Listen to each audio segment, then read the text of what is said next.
Hi, welcome to SBR Sports Picks. I'm Peter Loshak, and this is the Into the Weekend with BetDSI show for NFL Week 1. This is a very popular show with hardcore experienced bettors, and the reason is because we get behind-the-scenes valuable information from Brent, the headlines manager at DSI, which of course is part of the Crisp family of books, and Brent sees all the relevant information, all the sharp action, all the notable public action that comes in, and he very graciously takes a little bit of time out of his day each week to give us all this information at the end of the week. And right now we're going to start up again with NFL Week 1. Brent, thanks so much for doing this show with us for this 2016 football season. Always good to be with you, Peter. All right, thanks. The first game that I have to ask you about, I'm sure everyone's wondering, right? Pats, no Tom Brady, right? Line is +6. That's a big underdog line there. Obviously, there's no way that Brady could be gone and a huge market-wide line adjustment not happen, even if you disagree with it. The question is, how did the public react and how did the Sharps react? I have no idea. My guess would be that the Sharps took the Pats, and how did the public react? I have no clue, but it's kind of eye-popping to me to see the Pats getting, 6 points just because Brady's gone. Yeah, well, the thing, too, is, the Patriots are always kind of funny with their injury information and stuff like that. And Gronkowski obviously is a big deal, right. And he's questionable for that game. And they came out. We're doing the show on Friday, and they came out here that he didn't even travel with the team. Now, as a general rule, if you don't travel with the team, that means you're not going to play this week. But the Patriots, you never know with them. He could be getting treatment, staying around in the New England area, getting more treatment, and they'll fire him off for the game. So you just never know with them whether he's going to play or not. Right now, we're sitting Arizona as a home favorite, -6, -115, total of 46. My wager count is almost dead even on this game, which is quite interesting. It's a good spot for us. My money does slightly favor Arizona, which may be no surprise. You just don't know what you're going to get with the quarterbacks in a situation like this. And you are talking about Arizona, who's always had a very strong defense. They were 13-3 last year, and they look as good this year as probably as they did last year. So yeah, it's a situation where I don't have any sharp action involved in the game at all. I've got good two-way action. Like I said, my wager count is almost bang on in terms of how balanced it is. So nothing really, sharp to report at all. The total has dropped quite a bit. We started, I think it was like 48.5, where they started, betting the under. Started taking bets back on, where we are right now at 46. So the total's not bad, though. It's a lot of movement, 48.5 down to 46, sure. But, nothing sharp, nothing right home about. And on the side, we're doing real well right now. All right, so the Sharps basically staying off of the Pats' first game without Brady, and that might, in the end, actually be the smart way to handle this one. And then the next team I want to ask about is the Raiders, right? Huge buzz, huge hype surrounding them this year, and here they are. Their first game, they're a small underdog at the Saints. I'm wondering, did the Sharps at any point pile on top of the Raiders, or maybe bet the Saints here, going against the hype? And did the public react to all the hype and bet on the Raiders here? Yeah, it's interesting. I did get kind of interesting, we'll call it, action on the Raiders. The Raiders in terms of the futures and stuff like that. They took some big prices on the Raiders for their division and conference and all that kind of stuff. So I got a little more support for them, if you will, in the futures, but not so much in this game. The only thing like pseudo sharp in this game would be a play on New Orleans when it was -1. They're up to -1.5 right now. But again, nothing overwhelming. Again, my wager count, it's great. My wager count is almost dead even. My money slightly favors New Orleans from that kind of pseudo sharp play, you want to call it there. My total, we're sitting at 51.5, and generally speaking, when the New Orleans is involved, people are going to bet the over. We started at like 50.5. We're up to 51.5 right now. So I do have quite a bit more money on the over, which is just public money though. The count is probably almost like 3-4 to 1 in favor of the over. So they're betting over, which is typical of New Orleans, and they're betting the the small home favorite New Orleans. We're up to -1.5. Again, it was only pseudo sharp action that came in on New Orleans. Nothing sharp either way though. All right, so the two most interesting games of the week, at least in my opinion, from just from a fan perspective, from an observational perspective, have not attracted any notable sharp action as yet, as of Friday afternoon. And then the third game I want to ask about is the Jaguars at home against the Panthers. And the Jaguars are kind of like the Raiders light this year, right? They have a lot of hype as well. A lot of people think that they're an up and coming team that is about to be good for an extended period of time. They're a home dog to the Packers though, and the Packers, as this size of a road favorite, about 4.5, is almost always a side that attracts big public action. Are you overwhelmed with Packers, with public money on the Packers? public money on the Packers. Say that 3 times fast. Yeah, you bang on there, Peter. You almost don't need me to do this segment. Yeah. Count is almost like 3-4 to 1 in favor of Green Bay, which is no surprise. And again, I think kind of people kind of forget how Green Bay last year. I mean, they kind of limped with a couple losses at the end of the season. They were 5-3 on the road. Home field is a big deal in the NFL. The Jaguars were 4-4 at home. I mean, they won 5 games all season, and 4 of those were at home. So teams really do play different at home, and opening week 2, so they're going to be fired up. But this is still it's a situation where it's just all public money driving Green Bay right now. We're sitting at 5. Again, my wager count's almost 4 to 1. Early money came in like 4, driven it all the way up to 4, 4.5, and 5 where we're sitting right now. As it is right now, I mean, to kind of predict whether sharps are sitting back waiting for it to hit 5.5 or 6, you never know. But all I can say right now is that nothing but public money on Green Bay driving the number where it is.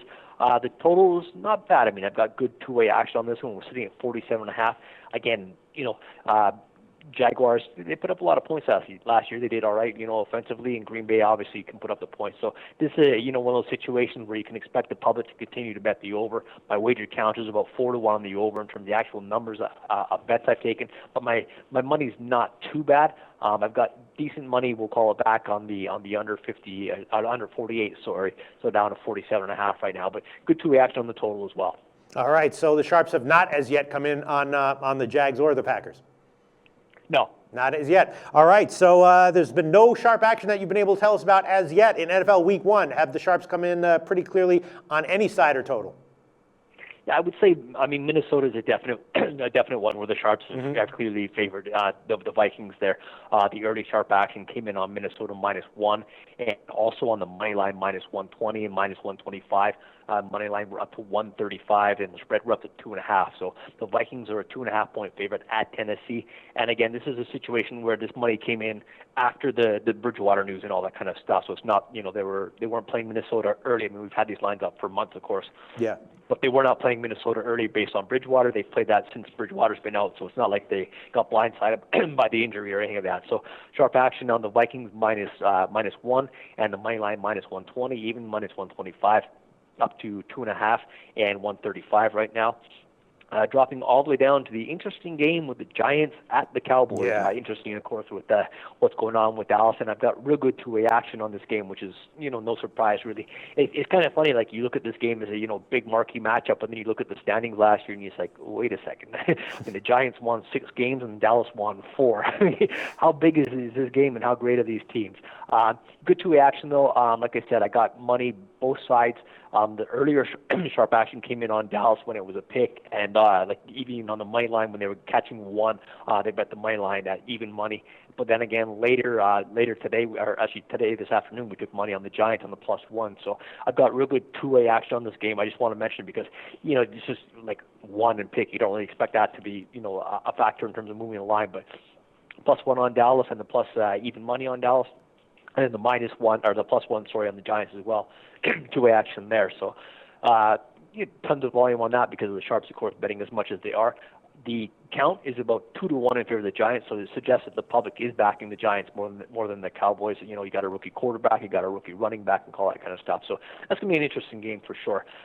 Drop down to Monday night where we've got a doubleheader. Pittsburgh at Washington. Washington is a definite sharp side. There you go, Brent. I pounded the hell out of Washington at +3 already. I'm not that square. Well, of course you did. There you go. Once in a while, I nail it, Brent. Washington +3. I knew it. I love that play. +3 even money, Peter, or not that sharp? A little bit worse than that, but I got an okay line.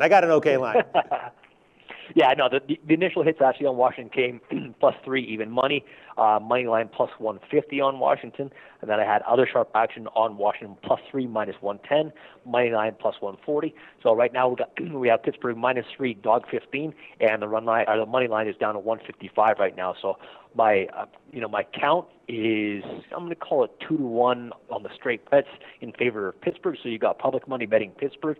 My actual dollar volume is about 6 to 1 if you're Washington. So I got a couple of sharps the other way, taking big swings. And if I count parlays and teasers and stuff like that, it's 3, almost 4 to 1 in favor of Pittsburgh. So that's definitely a public sharp split there. Public all over the Steelers, sharps on Washington. and the LA Rams. I mean, if I call them St. Louis, 10 times this year, that won't be a bad thing. But LA Rams at San Francisco is the second game on Monday night. Rams here by 2.5 right now. 42.5 is the total. The sharp action did come in on the under this game. Now we're down to 42.5, starting to get dribbles back up on the over, but under 45 is where it came in. So that's a 2.5 point move. So kind of a big move there in terms of the total. So from 45, under 45, down to 42.5 where we are right now.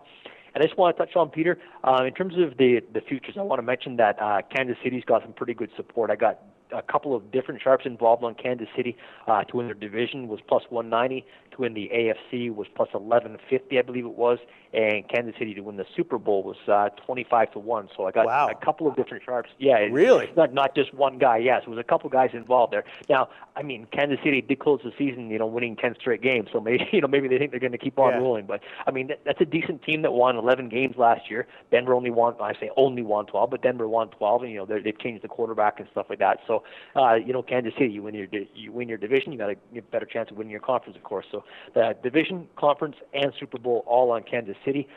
Minnesota to win their division, the NFC North there, they were plus 255 because people just love betting Green Bay. And again, Minnesota won their division last year at 11-5. Green Bay was 10-6, but Green Bay is the favorite to win that division. Sharps took Minnesota plus 255.